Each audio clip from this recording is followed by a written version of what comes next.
Hello, this is Paola Martinsen, the Short Sale Master, and today I want to talk to you about avoiding foreclosure scams.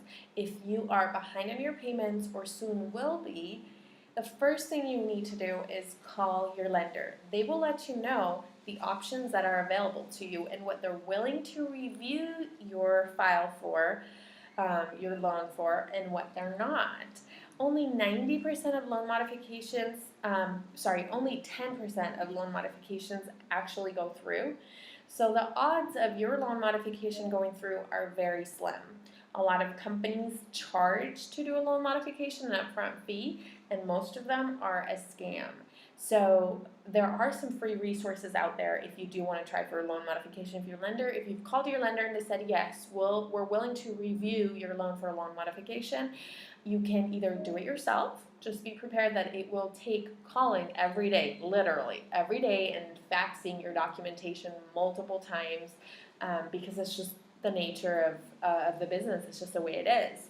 If you don't want to deal with that, there are some free resources. Go to hope.org, HOPE.org, and then look at the list of agencies, nonprofit agencies that will process loan modification for you. In the state of Utah, we have the Community Development Office, and they also process loan modifications free of charge. So check in your state for your Community Development Office. And never pay for a loan modification. Just simply don't do it. It's really a scam. Most of the time it won't even go through, and sometimes they won't even do any work for you and they'll just take your money.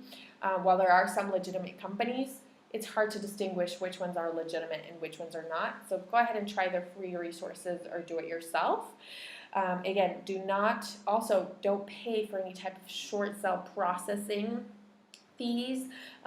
Some attorneys are offering a service they will negotiate the short sale for you. In reality, it's just their staff, and they're not litigating anything against the bank. They're simply processing a short sale.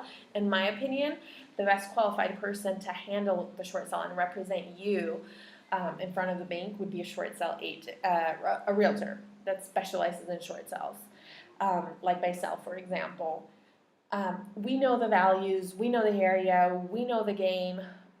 We're in the trenches, in the everyday, dealing with offers, dealing with values. So a qualified real estate agent is the best person to help you. And guess what? We don't charge anything. Our commission is taken care of by the bank. The other foreclosure scams is people, generally investors, that will either mail to you, call you, show up at your house, and ask you to deed over the home to them. Meaning you actually transfer title. You're no longer the owner.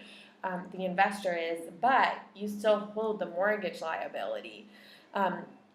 So that is most of the time a scam, and what ends up happening is you leave the property and they put a tenant in there and they collect rent for as long as they can, and then they just let the home go to foreclosure, and then again you have a foreclosure on your credit.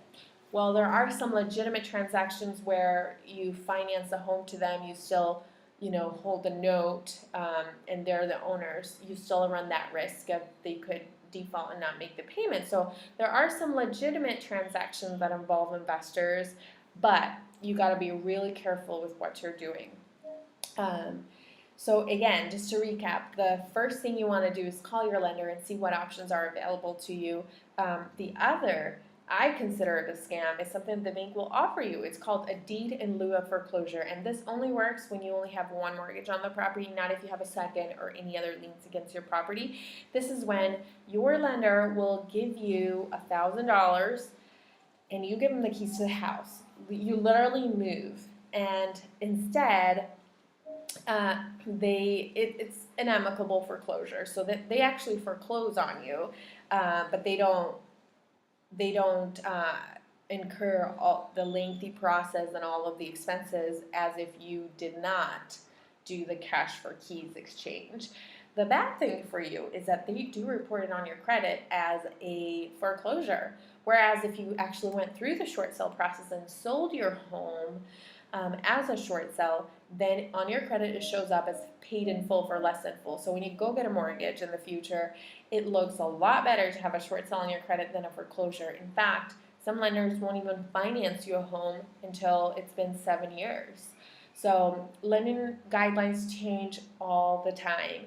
And right now we're at 3 years after a short sale. but that could change again. It changed just, I want to say like 2 years ago, about a little bit over than a year ago. So guidelines change all the time. So you definitely, a lender will always ask in your credit application, when you're putting in your loan application, they ask, have you ever had a foreclosure? So even if it was 20 years ago, the question is, have you ever had a foreclosure, not have you had a foreclosure within the last 7 years? Because the statute of limitation is 7 years. So in 7 years, it will fall off your credit. But a lender will always ask, and that will weigh really heavily when it comes to accepting the loan, and of course interest rates for sure. They look at this as a risky transaction because the way the lenders look at a foreclosure is you just simply walked away. You didn't do anything. You walked away. So they don't look at it, oh, she did a deed in lieu. She helped the bank save some money, or he did a deed in lieu. They look at it as you walked away because that's how it's reported on your credit. This is Paola Martinsen, the short sale master, reminding you you can bounce back.